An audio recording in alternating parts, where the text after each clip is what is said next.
la mucha propaganda en nuestra sociedad actualmente, en México y en muchas partes del mundo. Que los productos naturales son la neta del planeta porque son naturales y son muy amigables con nuestros organismos y con la naturaleza. Y eso no necesariamente es real. O sea, si ustedes toman los principales venenos son naturales y no por eso van a ser buenos para nosotros.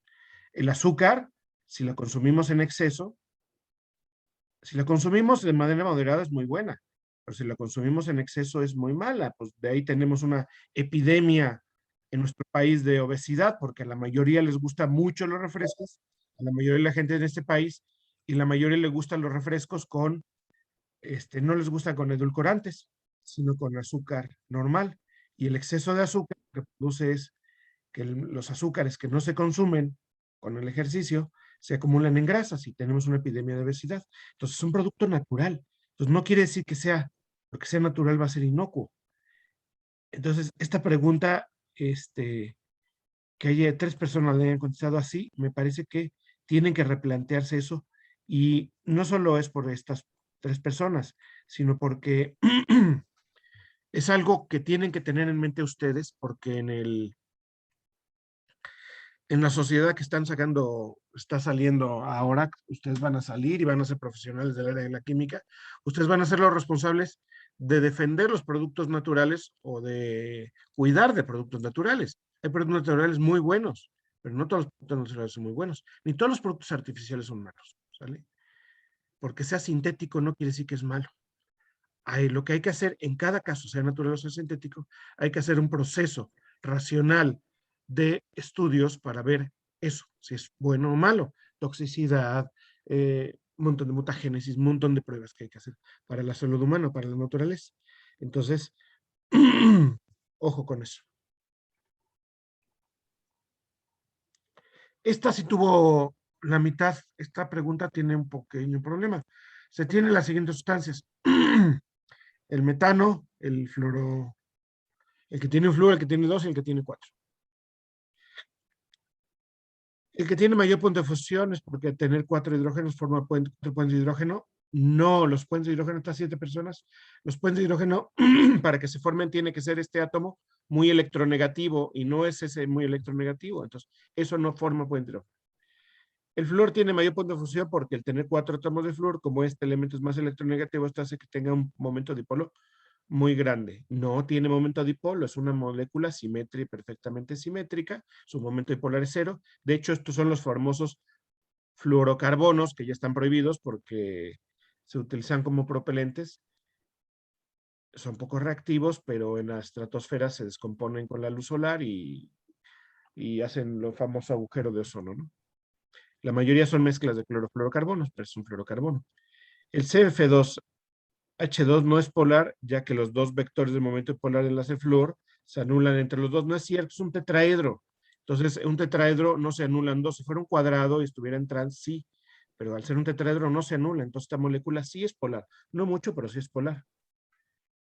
El CF4H es la única molécula polar de la serie. Pues no, si la de arriba es polar, pues esta tampoco es polar. Entonces, era ninguna de las anteriores. ¿Sale? Entonces, aquí sí era parecía más trampa, pero era tener idea de fuerzas intermoleculares. La primera, saber si lo que era un puente de hidrógeno. La segunda, saber si tenía dipolo. Y la tercera y la cuarta, saber que estas moléculas sí forman dipolos. ¿Sale? Entonces no era tan complicado.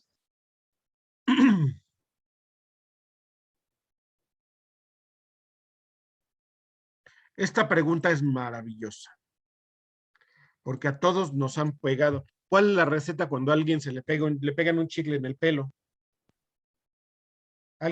La receta de las abuelas para pegar un chicle en el pelo. ¿Con aceite?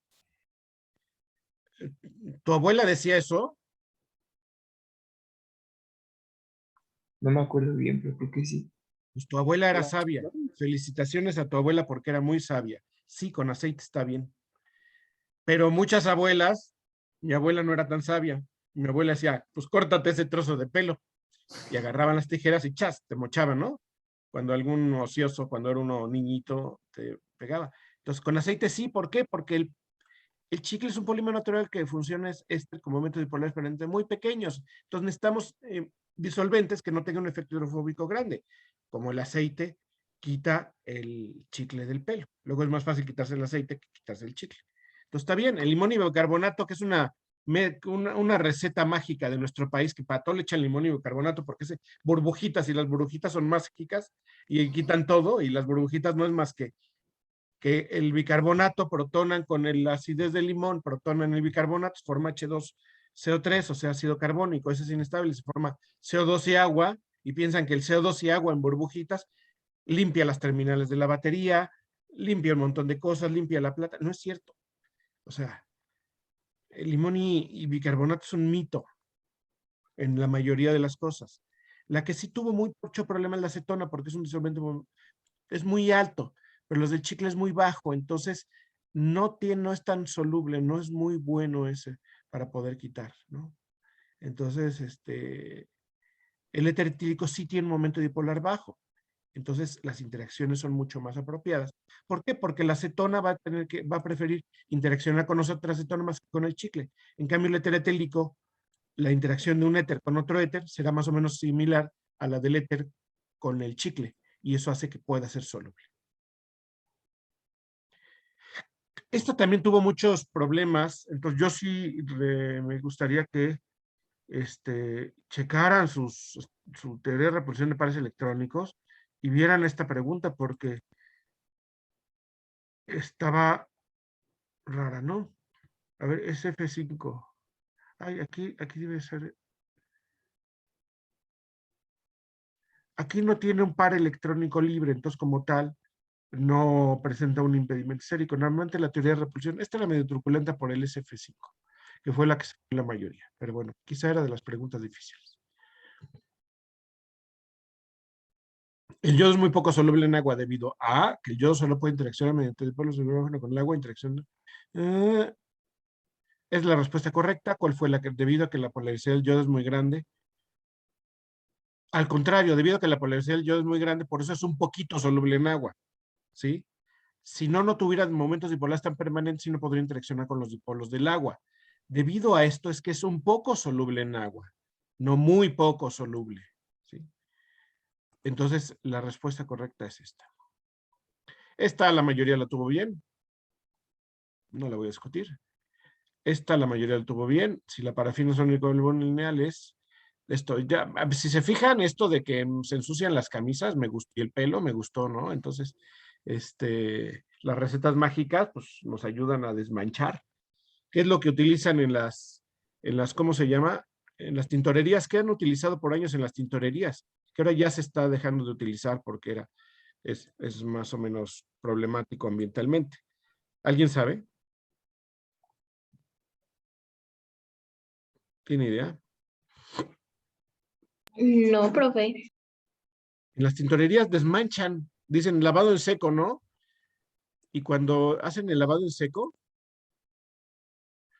puedes admitir al que acaba de entrar, Toño, que Sí. puse el pizarrón.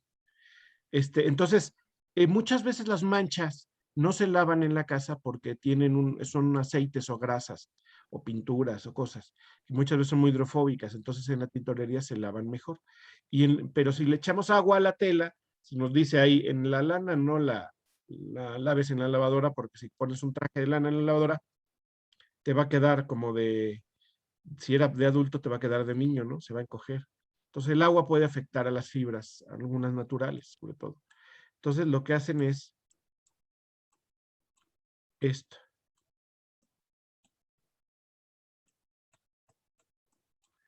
Le ponían esto. Y de hecho, muchas tintorerías todavía huelen a esto. Toño no me desmentirá que sí, él conoce muy bien el olor de esta sustancia, ¿verdad, Toño? Más de una vez la habrás utilizado. Sí, todos los días. Todos los días. El cloruro de metileno. Entonces, utilizaban cloruro de metileno. Este disolvente era maravilloso para las tintorerías porque es poco polar. Entonces, disolvía más o menos bien las grasas. Y las disolvía, y luego tienen una maravillosa situación, que es maravilloso para la química Schlenk y es maravilloso para la química de las tintorerías. Se evapora súper fácil. Ustedes cuando tienen un frasco Schlenk, que es como tubo de ensayo al vacío, y tienen algo disuelto y simplemente lo quieren evaporar para dejar el soluto ahí, casi con las manos se evapora el cloruro de metileno y un poco de vacío y ya no necesita ni calentarlo. Lo Y que con sí es súper nocivo.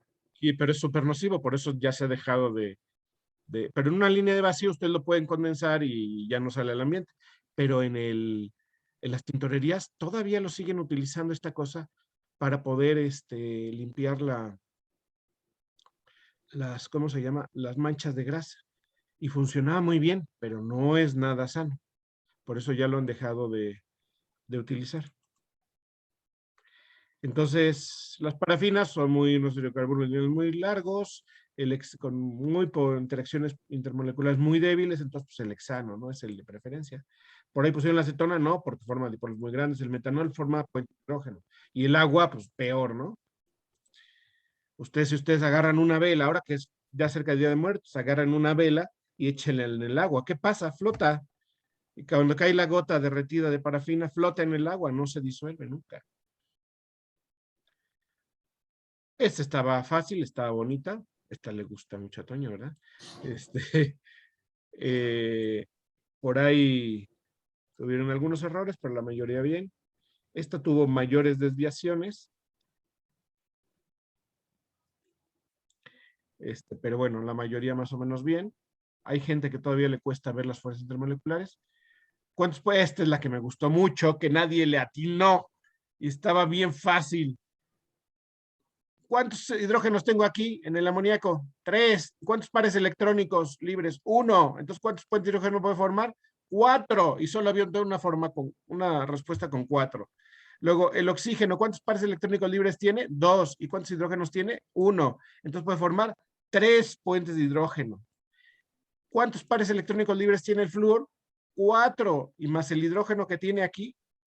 Digo, 3 pares electrónicos, perdón, me estoy diciendo una barrabasada. 3 pares electrónicos y el hidrógeno formaría 4. La mayoría, entonces, para contar los puentes hidrógenos posibles que tiene la molécula, hay que contar los hidrógenos y los pares electrónicos libres del del elemento central. Me estoy transportando a la clase de coordinación donde todos son metal. Esta pregunta además venía en la serie que contestaron, en la pregunta donde había que explicar entre el agua y el etanol, y a todos les puse cómo se determinaba esto. Entonces, pues si no vieron las correcciones de la tarea, pues échenles uno. Jóvenes, yo dije que las tareas no van a contar porque corregirlas es complicadísimo, ¿no? Porque hay que estar comentando. Imagínense, lo que ha hecho Toño con las tareas es titánico, ¿sí? Estar leyendo, comparando y viendo. Por cierto, ahorita les voy a hacer una pequeño muestrario de que cuando nosotros ponemos en el Classroom una tarea, no pueden copiar y pegar porque uno le puede poner ahí abajo, verifica, ¿cómo se llama? Pues copia, ¿no? Plagio. Plagio, se me olvida la palabra, gracias. Verificar plagio y el Classroom es súper listo y dice, esta persona hay tantos partes donde ocurrió plagio y las marca y dice aquí. Entonces, el copiar y pegar no sirve. Ahora, en estos problemas, pues no se puede copiar y pegar, ni van a ser así, pero en los textos, por ejemplo, lo de los minerales sí se podía, ¿no? Y ahí era muy evidente. Entonces, jóvenes, esa tarea titánica que les digo que hizo Toño, de estar leyendo, comentando, diciéndole sus errores, es muy difícil, muy, muy poco grata, porque es muy larga y muy complicada. Entonces, aprovechenla. Estamos aquí para aprender. Si cometieron un error, perfecto. De los errores se aprende. El chiste es que entiendan que eso es un error y que lo tengan que aprender. El pecado no es cometer el error, sí está muy bien cometer errores, porque ahí aprendemos. El problema es no darse cuenta ni siquiera que cometen errores. Eso sí es grave. ¿Sale? Ordena las siguientes especies químicas por orden creciente, carga nuclear efectiva. Bueno, pues eso está fácil también. Aquí hubo errores porque, ojo, la carga importa, ¿sale? En la carga nuclear efectiva ya tiene carga, o sea, entonces, pues por ahí había problemas. De los siguientes átomos descritos, aquí análisis esto es estructura de la materia, lo siento, esta no la voy a explicar, estructura de la materia, váyanse a estructura electrónica y lo van a checar, ¿sale? Esta no la voy a responder. Estoy grabando esto, ya lo van a ver, el que quiera checar esta respuesta, lo va a ver. La mayoría lo tuvo bien, pero hubo 21 personas que no lo vio claro. Todos tendrán comportamiento muy diferente. Eso hizo que la mayoría de las personas pues, tuvieran algunas preguntas bien. Había unas que eran más difíciles que otras, había unas muy regaladas, pero pues la mayoría aprobó y pues felicidades jóvenes, la mayoría aprobó. Pero pues échenle ganas. Lo que sí yo les digo es, esos comentarios que les pone Toño, léanlos, échenle ganas, son para mejorar. O una persona que mejora, al final su posibilidad de chamba y que encuentre mejores chambas y mejores cosas, y es mucho más fácil. Pero si nos quedamos con los vicios de la secundaria y la primaria, pues mal, ¿no? Profe, yo tengo una duda en Sí. en una de las preguntas, ¿no? En la de qué fuerzas se tienen que romper para eh, fundir el hielo. Ajá, La respuesta que puso fue que era enlace de hidrógeno y dipolo. sí, Pero un enlace de hidrógeno es lo mismo que un puente de hidrógeno. sí, claro. Son sinónimos. Ok. Es que, bueno, yo pensaba que, o sea, cuando hace referencia al enlace, yo pienso, se refiere a que se tiene que romper un enlace como Ahí, tal. ahí yo creo De que fue un hidrógeno. error ¿cómo se llama? De lengua, de idioma. Yo creo que fue un error tuyo de idioma porque, a ver, este es un puente de hidrógeno. Y también se le llama enlace de hidrógeno. Este, es, este de aquí es puente de hidrógeno. Entonces, las moléculas de agua tienen dos tipos de interacciones. El puente de hidrógeno, cada molécula de agua puede formar 4 puentes de hidrógeno, pero también son importantes este tipo de interacciones, los dipolos que van a ser aquí. Si hay una molécula cercana, déjame dibujarla.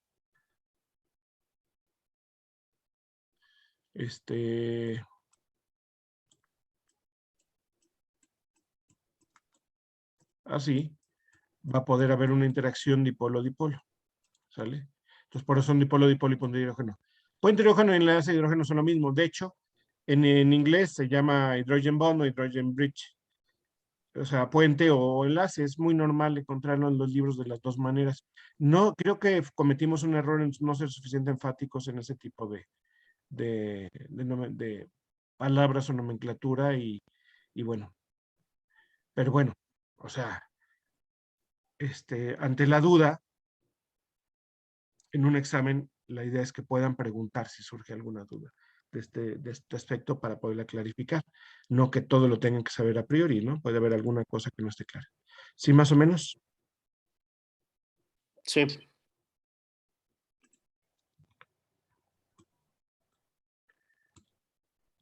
Isaac Antonio.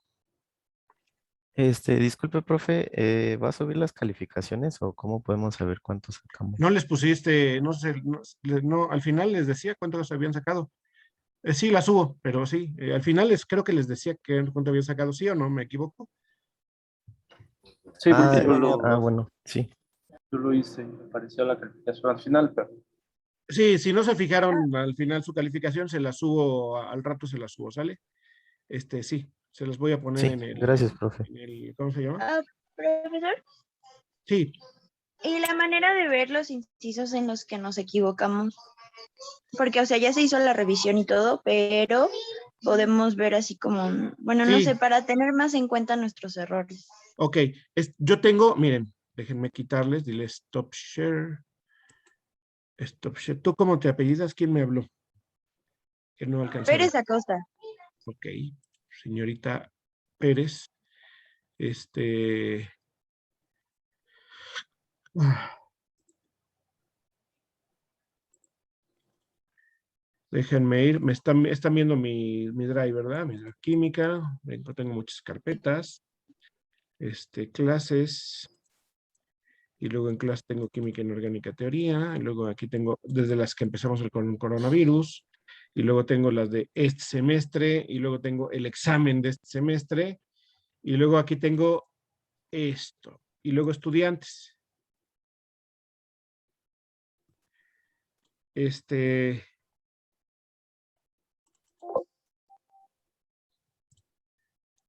Permítame. Usted. Me voy a pegarlo al escritorio. Voy a sacar tu examen para verlo. Entonces, nada más les quiero dar un ejemplo. ¿Sí? ¿Lo saqué o no lo saqué? No me fijé. Déjenme ir a buscar el archivo. Ay. Déjenme ir a buscar el archivo un momentito. Escritorio. Ay, no lo saqué. Ahorita lo saco. En esa carpeta que está, en lo que les acabo de mostrar, tengo todos los exámenes individuales. Entonces, me gustaría que lo revisáramos individualmente. Entonces, lo que podríamos hacer es hacer una reunión, que me manden un correo a aquellos que quieren ver su examen individual y, y lo revisamos, ¿sí?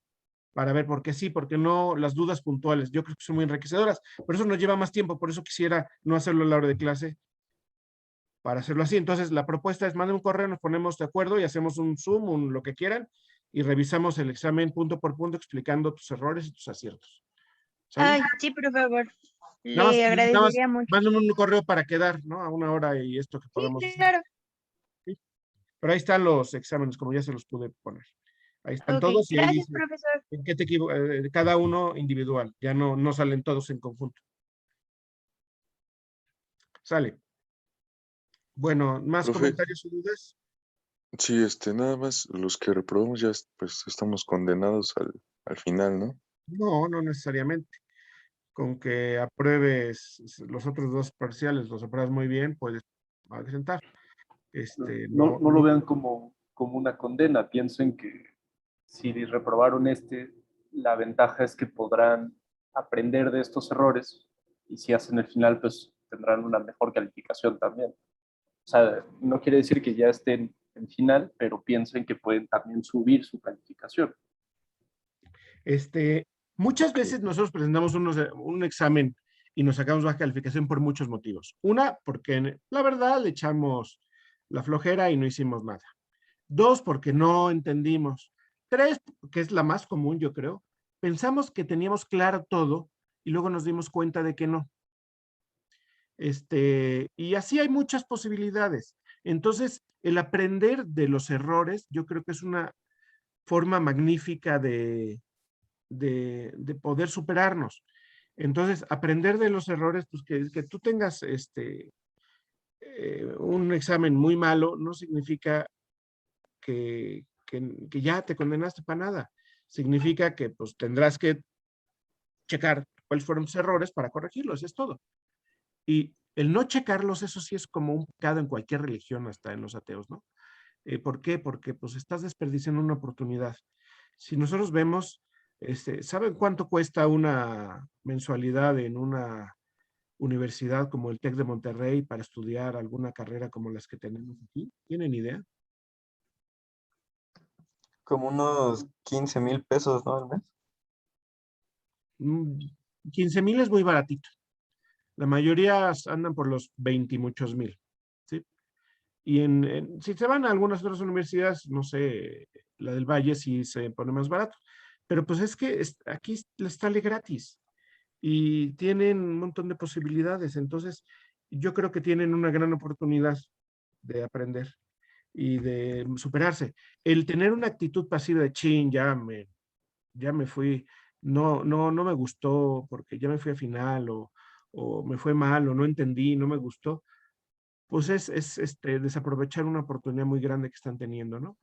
Hay mucha gente que estudia en prepas particulares y algunos de ellos salen muy bien preparados, no todos, obviamente. ¿Y saben cuál es el porcentaje de gente que entra a una prepa particular, a la UNAM? Pues como el 1 o 2%, o sea, entran bien poquititos. Entonces, la gente que está en la UNAM actualmente, pues son realmente privilegiados. Están en una buena universidad, en general hay buenos profesores, tienen buenas instalaciones y les enseñan con un criterio amplio. Yo tuve un alumno muy, muy brillante que estuvo haciendo el servicio social conmigo. A él le gustaba mucho las computadoras, era uno de estos nerds de computadoras así nato, súper brillante, súper brillante. A tal punto era tan brillante que hace muchos años le gustaba el Linux y programaba y hacía cosas en Linux. Y hubo un congreso, Linus Torvald, que fue el creador de Linux, hizo un congreso en Dinamarca. Él organizó un congreso en Dinamarca para los linuxeros del mundo. Y el chavo dijo, yo quiero ir. Y me dice, oye, yo quiero ir. Estaba conmigo haciendo servicio social. ¿La universidad me puede pagar? Le dije, no, pues ¿cómo te va a pagar? No, no hay dinero ni para profesores, pues, para estudiantes, para un congreso menos. Y menos si no es de química, ¿no? De cómputo. Y el chavo se fue le digo, escríbele a los del congreso. Y los del congreso dijeron, pues te podemos dar una lana para que vengas al congreso, pero nos tienes que enseñar muestras de tu trabajo. Y el chavo les mandó muestras de su trabajo con Linus Torvald. Y no solamente le pagaron un hospedaje, le pagaron el boleto de avión. Y se fue allá. Y estuvo en el congreso muy feliz. Luego, cuando hubo una huelga muy grande, se cambió en la UNAM, se cambió al TEC de Monterrey a estudiar ingeniería en computación. Y cuando acabó la huelga, se regresó a la UNAM diciendo que había aprendido más cosas en la UNAM que en el TEC de Monterrey, que en el TEC de Monterrey está muy bien y que enseña muy, muy bien, pero cosas muy acotadas, muy cuadradas, y que en la UNAM tenía una capacidad de aprendizaje mucho más grande, pero solo aquellos que tenían inquietud de aprender. Entonces, eso es una gran diferencia. Entonces, con estos ejemplos, lo único que les digo es, están en una buena universidad, que no les gane la apatía o la flojera o el que no les gusta algo. Creo que todos podemos aprender y sacar cosas interesantes. Y hay maestros buenos y hay maestros dispuestos a hacer cosas y ayudarlos. Hay otros que no tanto, como todo, hay de todo en todos lados. Pero en la mayoría yo creo que son bastante razonables los maestros de la facultad y se han distinguido por eso. Entonces, aprovechenlos, nada más es un consejo. Entonces, por eso nosotros estamos dispuestos en, ¿quieren aprender sus errores? Ya vas, nos ponemos de acuerdo para que sea más personalizado y sea más fácil que puedan aprender, porque si lo ventaneamos en la clase, pues no a muchos les va a gustar, porque a lo mejor si no sacan una buena calificación o se equivocan en algo, consideran que no era apropiado, pues no les gusta ventanear eso. Segundo, pues vamos a perder tiempo de clase de todos, y a lo mejor cuando la mayoría ya no tenía esa duda, ¿no? Por eso les propongo esto de hacerlo personalizado, entonces en ese aspecto creo que pueden aprovechar. Y como en esta materia, háganlo en todas, ¿no? A mí muy pocas veces los alumnos me dicen, quiero ver mi examen para ver en qué me equivoqué. Muy pocos alumnos me dicen eso. Y eso es un gran error. ¿Sale? Bueno, ¿otro comentario?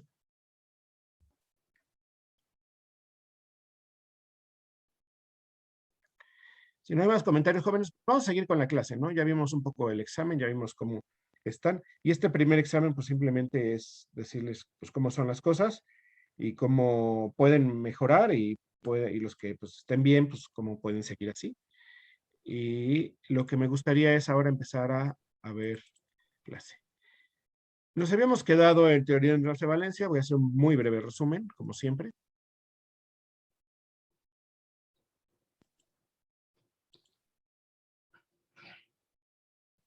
Entonces, la teoría de enlace de valencia la estuvimos viendo en la clase pasada. Pues aquí esta diapositiva de presentación de la teoría pues, ilustra muy bien, ¿no? Yo voy a poder mezclar tantos orbitales atómicos como tenga para poder obtener una geometría adecuada. Es decir, yo tengo un orbital S, 3 P's y 1D, y voy a poder obtener orbitales mezclados, que les voy a llamar híbridos, y con esto yo voy a tener orbitales en una dirección adecuada, con unos ángulos adecuados, con una geometría adecuada, ¿no? Por ejemplo, en este caso, si yo hibrido 3 P's, un S y un D, voy a tener una hibridación SP3D, y eso va a ser una bipirámide trigonal. En cambio, si yo hago con 2 Ds, ya tengo 6 orbitales, y tengo 6 orbitales híbridos, cada uno orientado al vértice de un octaedro. Y es una hibridación SP3 de 2. La mayor parte de las hibridaciones pues, son muy sencillas, se remiten a los casos orgánicos, que es donde se ve por primera vez esta teoría, Y la primera parte que les vimos la clase pasada, pues es como decirles, la teoría del octeto de Lewis, pues no sirve mucho para poder explicar el enlace, porque pues no nos dice ni dirección ni nada, ¿no? Nada más nos dice si puede formar un enlace estable o no se puede formar un enlace estable o cuántos, y ya. Y cuando vemos la teoría de orbitales atómicos normales, pues esto cae por su propio peso, porque cuando yo la trato de analizar, pues resulta que la geometría ni las distancias me checan. Entonces aquí, chin, fracasa la teoría, porque tengo geometrías que no son, entonces tengo que recurrir a lo que propone Linus Pauling, que es la teoría de enlace valencia, que es simplemente mezclar los orbitales que nosotros consideramos. Si nosotros ponemos aquí un orbital S con un orbital P, vamos a obtener orbitales SP. Si yo tengo 4 orbitales de estos, perdón, 3 orbitales P, recuerden que los orbitales P son 3, el PXY, PY y PZ, voy a obtener 4 orbitales híbridos SP3. ¿Sí? Entonces voy a poder tener la geometría del tetraedro. Aquí viene mejor explicado que en realidad yo lo que estoy haciendo es agarrando las funciones de onda y haciendo la combinación lineal. Recuerden en matemáticas básicas de preescolar. En preescolar siempre ya hacíamos combinaciones lineales, ¿no? Nos daban 3 peras y 2 manzanas y nos decían cuántas frutas tenemos, pues 3 peras más 2 manzanas son 5 frutas. Ahora, si yo te quito una pera, ¿cuántas frutas tienes? Pues 4, ya hacías sumas de manzanas y peras y obtenías combinaciones lineales. Aquí estoy combinando funciones de onda. ¿Por qué puse peras y manzanas? Porque aquí se vale hacer combinaciones lineales de cosas que no son totalmente idénticas. No le hagan caso a ese cursor que loco que va por ahí volando, es que lo había grabado y no lo borré. Lo tengo que borrar. Entonces me aparece. Entonces, si fíjense, en aquí son peras y manzanas, pero las combinaciones lineales son las combinaciones de sumas y restas, ¿no? Restas y sumas. Entonces, con eso me dan el número de orbitales híbridos adecuado. Entonces, yo combino un orbital S y 3 P, me da una hibridación SP3, y eso me corresponde a 4 orbitales SP3. 4 orbitales SP3. Ya los tengo puestos aquí. ¿Cuál es la diferencia entre cada uno de esos orbitales que están orientados en las vértices de un tetraedro, como dice esto? ¿Sí? Lo que me da como consecuencia que si yo los pongo juntos, esos orbitales híbridos pues serán de esta manera. Entonces, la manera de combinar es lo que yo voy a tener. Si yo necesito 4 enlaces, como en un metano que tengo el carbono unido a 4 hidrógenos, pues voy a necesitar una hibridación que tenga 4 cosas. Esa es la SP3, porque tengo orbitales S y orbitales P en el ¿cómo se llama? En el carbono, y se van a combinar con el orbital S de aquí. Estos se van a combinar y me van a producir los orbitales híbridos. Si yo tengo nada más 3 cosas, 3 sustituyentes, ahora ya no tengo carbono, tengo boro, también tiene orbitales SP y orbitales S, voy a tener 3 orbitales SP3. Y aquí están las combinaciones lineales. De tal manera que yo voy a tener una estructura triangular. Si yo resuelvo esto, va a ser una estructura triangular. Si yo tengo ahora esto, ¿cómo sería? Combino un S con los P y me va a dar un orbital híbrido orientado en X, orientado a 30 grados y orientado a menos 30 grados, lo que me da un triángulo que tiene 120 grados entre los ángulos. ¿Cómo se combinan? Ya que tengo los 3 orbitales híbridos, los hidrógenos tienen un orbital S y se combinan perfectamente de igual manera cada uno de los hidrógenos con cada uno de los orbitales. De esta manera puedo explicar el ángulo y la distancia que son iguales entre todos los hidrógenos en esa molécula. Cuando yo tengo el dicloruro de berilio, pues ahí nada más tengo 2 cosas unidas, entonces necesito un orbital S y un orbital P. Y de esta manera tengo uno orientado hacia más X y otro orientado hacia menos X, y es una molécula lineal. Vimos esto muy rápidamente cómo se verían, es una animación que me saqué de internet para ver cómo se verían los orbitales híbridos en estructura, en 3 dimensiones, y pues ahí están.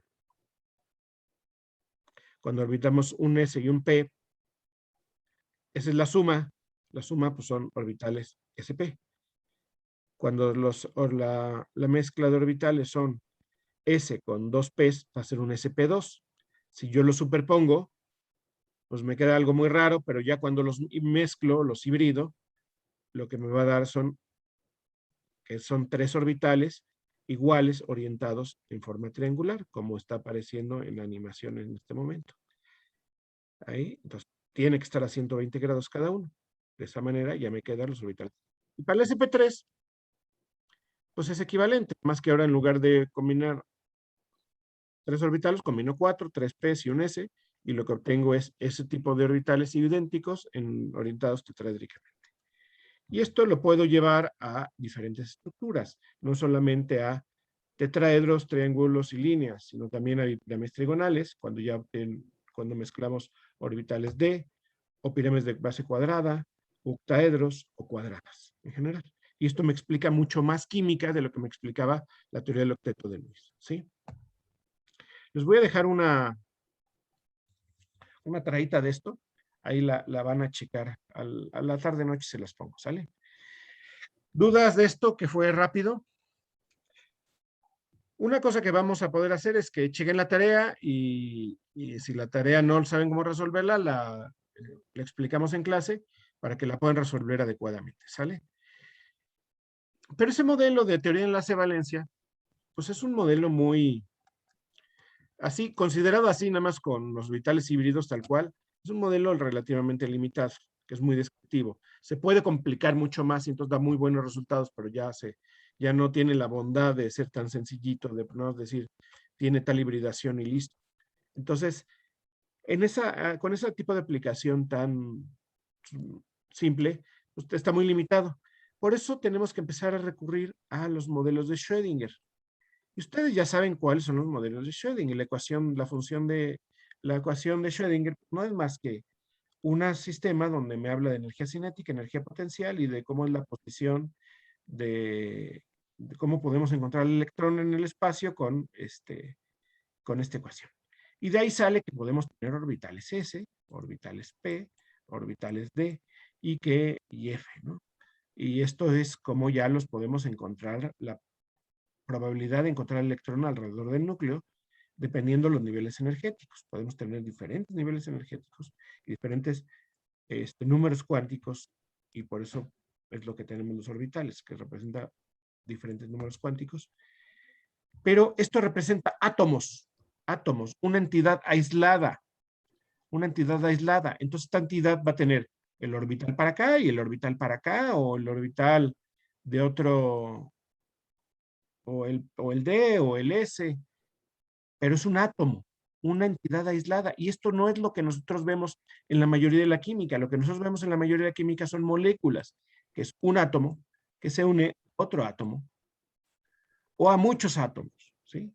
Entonces, lo que vamos a empezar a ver es cómo se une un átomo con otro átomo para formar una cosa maravillosa, que es el enlace químico. Esto de aquí, esta línea de aquí es la importante. La vamos a tratar de describir. Se llama enlace. Ya vimos parámetros de enlace, ¿no? ¿Verdad? No. Okay, eso lo vemos en la próxima clase. Bueno, acabamos orbitales y vemos parámetros de enlace. Hay muchas formas de, a partir de la teoría de Schrödinger, o la teoría normales atómicas, obtener moléculas, y la más fácil se llama misteriosamente teoría de orbitales moleculares, en lugar de teoría de orbitales atómicos, porque vamos a tener ahora moléculas, entonces le llama TOM, teoría de orbitales moleculares, porque vamos a tener moléculas. Recuerden que una molécula es la combinación de 2 o más átomos. Vamos a empezar con la combinación de 2 átomos para formar un enlace, que es lo más sencillo. Entonces, la combinación, ¿cómo se puede hacer? Hay muchas aproximaciones. La más común es la CLOA. ¿Qué quiere decir CLOA? Combinación lineal de orbitales atómicos. La combinación de las funciones de onda entre dos átomos da como resultado la función de onda de una molécula. Es decir, si yo me regreso aquí, lo que va a describir cómo se va a mover el electrón, pues es la función de onda. ¿Sí? Entonces, esta es la función de onda en un átomo, de un electrón, el átomo uno electrónico. Cuando yo tengo la de las moléculas, yo tengo que considerar una combinación de las funciones de onda de los orbitales atómicos para poder tener moléculas. ¿Y qué dice? Pues lo que dice es que vamos a tener dos átomos. El átomo A, aquí está ilustrado el átomo A, y el átomo B. Estoy poniendo los dos átomos igualitos para empezar con lo más sencillo. Entonces, este átomo va a tener a su electrón, vamos a considerar el hidrógeno, por ejemplo, que es más sencillo. Si consideramos el hidrógeno, pues tiene una configuración electrónica 1s1. Entonces vamos a agarrar la función de onda que describe este orbital, que se va a llamar A, y la función de onda de B.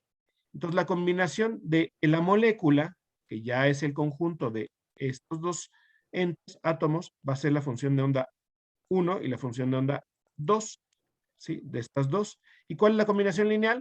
La combinación lineal de dos funciones de onda es la suma o la resta, si estoy combinando dos. Si ya estoy combinando tres, ya hay más posibilidades. Suma, suma, resta, suma, cosas así, ¿no? Entonces, pero aquí es muy fácil, la suma y la resta. Entonces me voy a tener dos orbitales y a estos orbitales me van a dar funciones de onda a las que son la resta. Les voy a poner un asterisco. Y este asterisco, lo dice aquí abajo, le voy a llamar a esos que son de antienlace. ¿Sí? ¿Por qué sale esto? Si sumamos dos ondas idénticas que se muestra a la izquierda, interfieren en forma constructiva, generan ondas de más intensidad. Es decir, si yo sumo esta y se suman, están en fase, la suma va a producir una función de onda que está mucho más intensa. Pero la superposición está fuera de fase o está en antifase, es decir, que está en la fase contraria, cuando está totalmente abajo, cuando está totalmente arriba, como estas dos, entonces la suma es destructiva. Y eso lo podemos escuchar en algunos de los audífonos que tienen ustedes en los oídos en estos momentos. Díganme, ¿quién de ustedes tiene en sus orejas en este momento audífonos que tienen cancelación de ruido? No todos los audífonos tienen, son más caros. ¿Alguien tiene? Si se ponen unos audífonos con cancelación de ruido, le aprietan un botoncito a veces, algunos son automáticos, y es maravilloso. Ustedes oyen el ruido de fuera, y cuando le ponen cancelación de ruido, el ruido de afuera desaparece, y nada más oyen lo que está entrando por el cable, ¿no? O por el Bluetooth. ¿Por qué? Porque lo que hace es que toma una muestra del ruido de afuera y genera automáticamente una onda con la fase inversa, y la pone, entonces la mete al audífono. Entonces el ruido tiene una interferencia destructiva y se cancela. Entonces así pueden cancelar. Lo cual es muy bueno y muy malo, ¿no? Porque si ustedes van en el coche y tienen esos audífonos, no van a ir en una ambulancia, por ejemplo. O una advertencia. Entonces, por eso es. Esto quiere decir que en los orbitales moleculares va a ser algo similar. Para poder entender lo de los orbitales moleculares, vamos a tener que construir un tipo de diagramas que se llama diagramas de interacción. ¿Qué son los famosos diagramas de interacción? Es un diagrama donde yo tengo que poner la energía, ¿sí?, de los orbitales. Y yo pongo un átomo. Aquí está ilustrado el átomo de hidrógeno, es el caso más sencillo, porque solo tiene un electrón, que voy a combinar, que le voy a poner que tiene un orbital con cierta energía. Tiene un valor de energía así, ¿no? Aquí. En un orbital 1s, y la forma del orbital es una pelotita, ¿sale? Si lo combino con otro átomo de hidrógeno, pues yo voy a combinar dos átomos de hidrógeno. ¿Para qué? Formar una molécula. ¿Cuál molécula? Pues la molécula de hidrógeno. Este otro átomo de hidrógeno pues, es idéntico a este, entonces por lo tanto también tiene una configuración electrónica 1s1, también es una pelotita y tiene la misma energía, es decir, el valor de aquí de la energía es exactamente igual. Y tiene un electrón que está desapareado, no puede estar apareado porque nada más tiene un electrón, ¿sale? Y cuando nosotros hacemos la combinación de las funciones de onda, pues tengo que sumar la función de onda de este orbital con la función de onda de este orbital. En ambos casos son idénticos. Y lo que yo tengo es que voy a obtener una molécula. La molécula de hidrógeno, es decir, este hidrógeno se une con este hidrógeno a través de este enlace que estoy marcando aquí con rojo, con esta pequeña flechita. Se une con ese enlace. ¿Sale? ¿Cómo es el resultado de las funciones de onda de los orbitales? Pues son estas. Estas me representan la función de onda de ese orbital y la función de onda de este orbital. ¿Sale? Cuando es constructiva la suma, la función de onda va a hacer una estabilización de energía, va a disminuir en energía. ¿Qué quiere decir esto? Que la energía que está aquí en esta escala de energía disminuyó. Y la que es destructiva va a subir en energía. ¿Sí? Aquí está. Entonces, ya tenemos los orbitales de la molécula, que son el resultado de tener estas dos funciones de onda. Esta y esta. Esta que es destructiva, le vamos a poner un asterisco y le vamos a llamar de antienlace. Y esta que es constructiva, no le vamos a llamar nada. Entonces, ya no vamos a tener orbitales atómicos, vamos a tener orbitales moleculares, porque lo que tengo aquí es una molécula. Esto es una molécula, no son átomos. Entonces, ya voy a poner que tener una taquigrafía diferente. ¿Cómo llamábamos a los orbitales de los átomos? Pues los llamábamos orbitales S, por ejemplo, en este caso. Entonces, ya no voy a llamar orbitales S a los orbitales moleculares. Los voy a transformar en griego. Todo se transforma en griego y los voy a llamar sigma. S en griego es sigma. Y el otro va a ser el sigma, pero de antienlace. Ahorita vamos a ver qué significa el sigma en orbitales moleculares. ¿Sí? Y tengo la construcción, la función de onda va a ser así, va a ser una especie como de salchichita o elipse en 3 dimensiones, donde tengo un núcleo que estoy pintando aquí con rojo, el otro núcleo que estoy pintando aquí con rojo, y toda la densidad electrónica va a estar alrededor de estos dos núcleos, y en medio de estos dos núcleos, que es una función constructiva, que hice la suma de los orbitales, la CLOA, combinación lineal de orbitales atómicos, para obtener el orbital molecular AB1. ¿Sí? En el orbital molecular de antienlace, como tengo la resta, lo que me aparece es que es de más alta energía y tengo aquí un plano nodal. ¿Qué significa un plano nodal? ¿Alguien sabe? Eso es de estructura de la materia. ¿Qué significado tiene un plano nodal?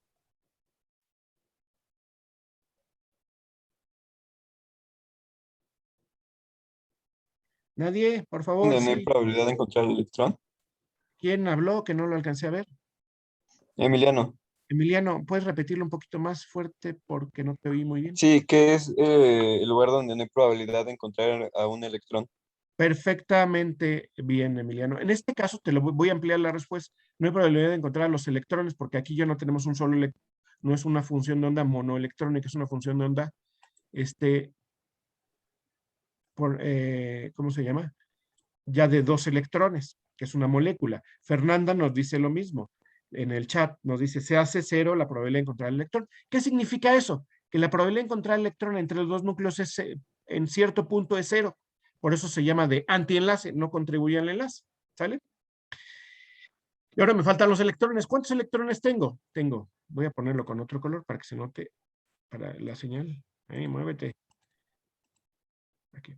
Voy a ponerlo con moradito. Tengo este electrón y este electrón. ¿Cuántos electrones hay en el sistema? 2.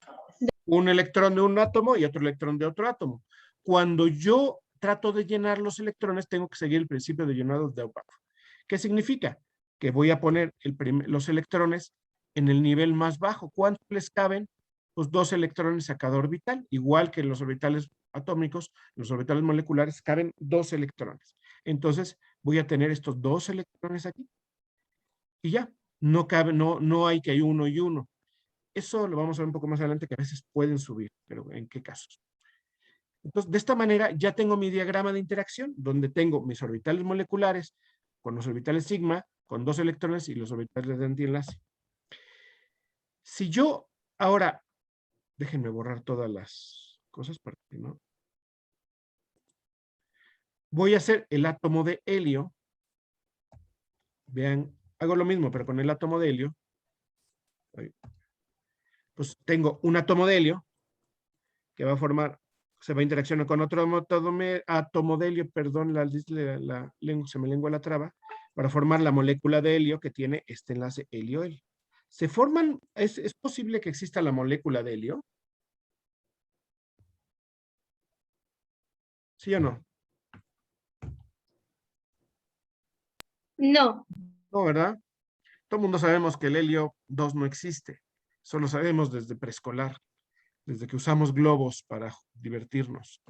Entonces, lo que tenemos que hacer es analizar de la misma forma. El helio, al igual que el hidrógeno, sus electrones están en orbital 1s, nada más que ahora tengo dos electrones, 1 y 2.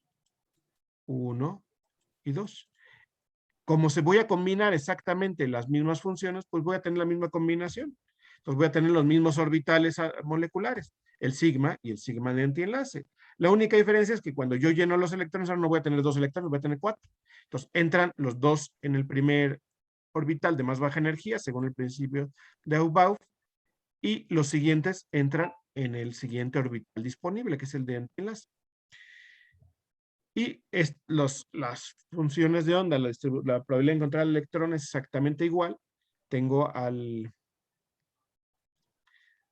la forma de encontrarlo es así y así, ¿no? Que es exactamente igual que lo del hidrógeno. Y ahora vamos, entonces, ¿cómo yo sé que se forma o no se forma un enlace en una molécula sí y en otra no? Porque yo sé que en la del hidrógeno sí se forma un enlace, conozco la molécula de hidrógeno. Pero la del helio ya me dijeron que no. Y es cierto, no hay moléculas de helio en la naturaleza. ¿Cómo lo explica? Aquí está el resumen. Aquí se ven un poquito mejor los orbitales. Es la superposición fuera de fase, por eso el choro de la fase antes. Es la antienlazante. Y lo que hacemos es definimos, aquí tenemos la misma, una cosa que se llama orden de enlace. El orden de enlace no es más que contar el número de electrones que tengo en orbitales de enlace. Y le resto el número de electrones en orbitales de antienlace. Entonces tengo que saber localizar cuáles son los de enlace y cuáles son los de antienlace. Los de enlace son los que disminuyen su energía y los de antienlace son los que aumentan su energía y les ponemos un asterisquito, ¿sí? Entonces vamos a contar cuántos electrones tenemos en orbitales de enlace. El orbital de enlace es el sigma y tenemos 1, 2 electrones. Ya le pongo 2 electrones y le tengo que restar el número de electrones en antienlace. Y como no tengo ningún electrón en antienlace, me da 0. Esto me da un orden de enlace de 1. ¿Qué significa un orden de enlace de 1? Que hay un enlace químico formal y que ese enlace químico formal es correspondiente a lo que nosotros consideramos un enlace sencillo. ¿Sí?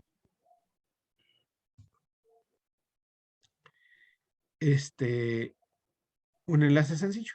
¿Qué pasa cuando nosotros podemos etiquetar estos orbitales? Tienen etiquetas. Esto se pone hasta en japonés, ahorita les digo por qué se pone en japonés. Normalmente este orbital, que es el que tiene los electrones de más alta energía, se le llama HOMO. Y se le llama HOMO porque es una abreviatura del inglés.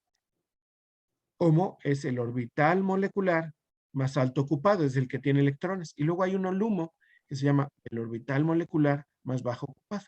Entonces, con la definición de orden de enlace y con la definición de HOMO y LUMO, podemos empezar a entender muchas cosas, incluyendo reactividad química.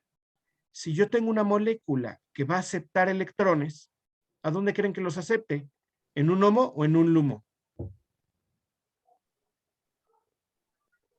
¿Cómo?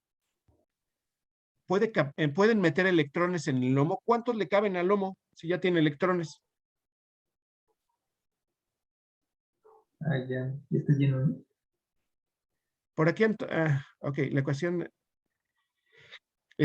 vean la anotación de Luis Miguel, le pone pregunta y le contesta Antonio. ¿Por qué el medio?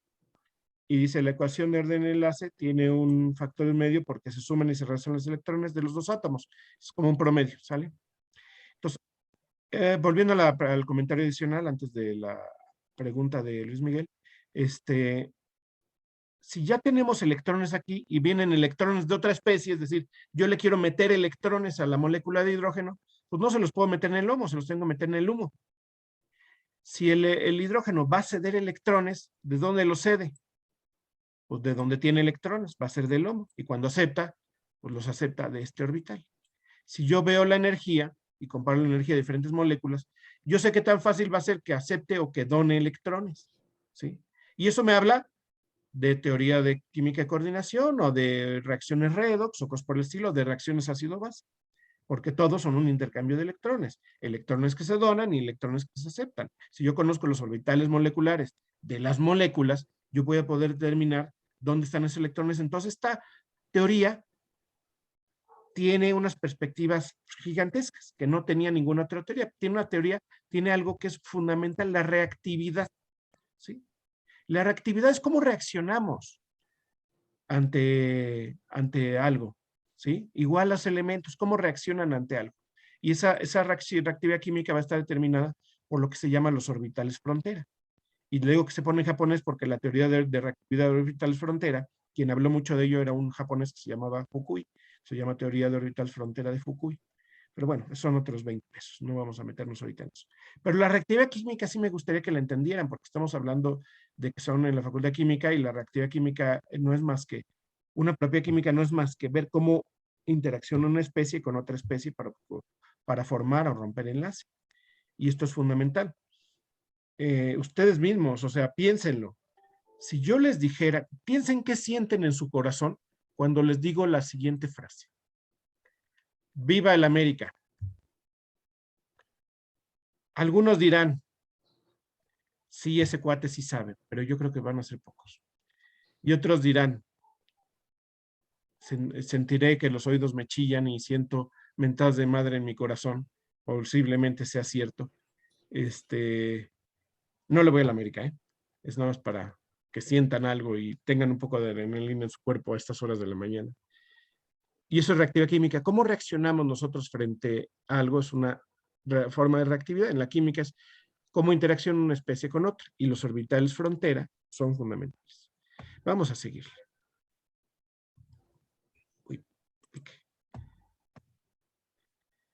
Este 2 va de aquí, este 0 va aquí. Y si nosotros ahora hacemos el del helio, los electrones de enlace del helio son 2 y los de antienlace son 2 también, ¿sí? Son 2 y son 2. ¿Esto qué me dice? Que el orden de enlace es 0. Entonces, la teoría de orbitales moleculares me dice que no hay enlace aquí. No hay. La forma física de verlo es, yo estabilizo con unos electrones, pero desestabilizo con otros. Entonces, lo que desestabilizo es lo mismo que estabilizo y el efecto neto es, me quedé tablas. No hay interacción entre esos dos átomos. Por eso los gases nobles siempre van a tener todas las capas llenas y eso me va a dar orden de enlace 0 en todos los gases nobles. Y eso me da que por eso no pueden tener un enlace. Del mismo modo, yo puedo ver otros elementos. Vamos a ver, por ejemplo, el berilio. En el berilio, fíjense, tengo la capa 1s que está llena, ¿sí? Porque ahora tengo otros dos. Entonces, esta capa, las capas llenas siempre van a tener el mismo número de electrones. Enlace con antienlace. Y eso siempre me va a dar un orden de enlace igual a 0. Al tener un orden de enlace igual a 0 en las capas llenas, me dice que las capas llenas no contribuyen en el enlace.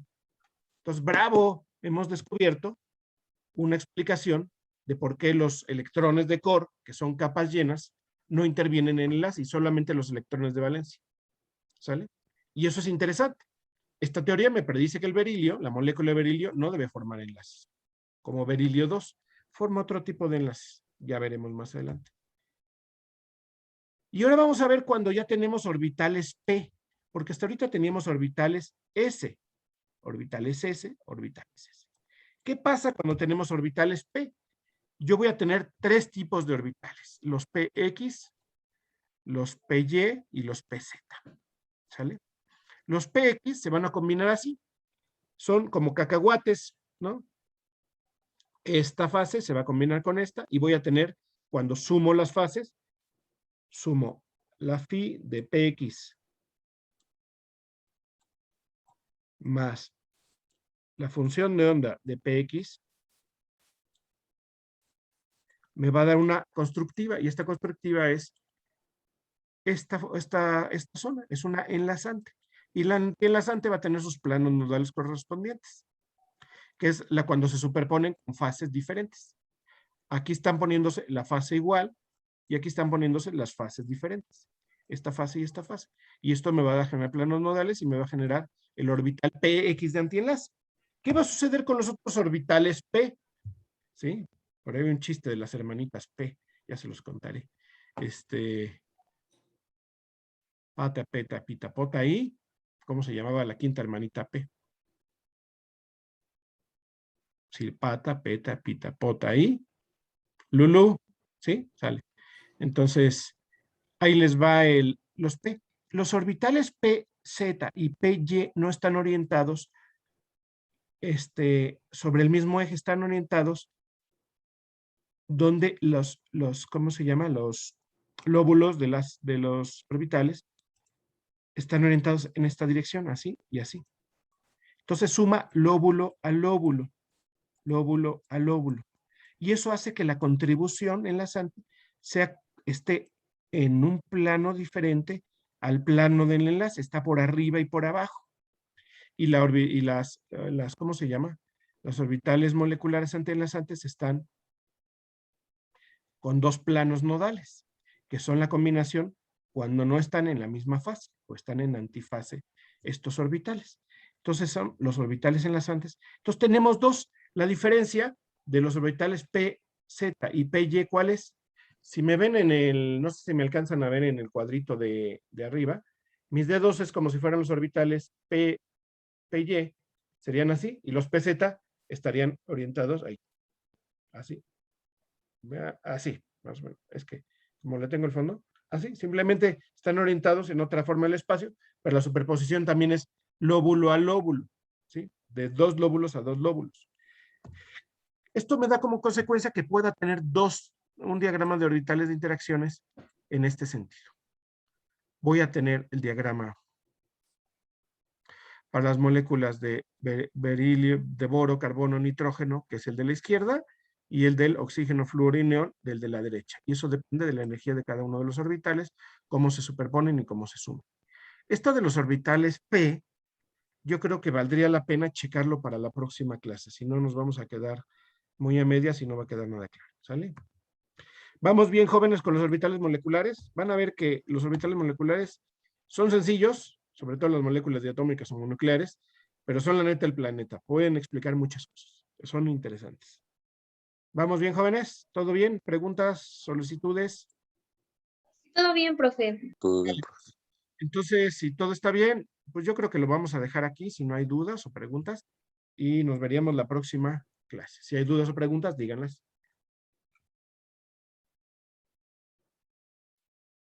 No, profe, todo bien. Vale, pues. Entonces, si no hay dudas, pues nos vemos la próxima clase. Y lo vemos cuidadosamente estos orbitales y vamos a ver también pues algunas aplicaciones y cómo hacerle y para qué nos sirve y cómo explicar fenómenos y demás, ¿no? Hay algunas cosas muy interesantes, hasta de luz.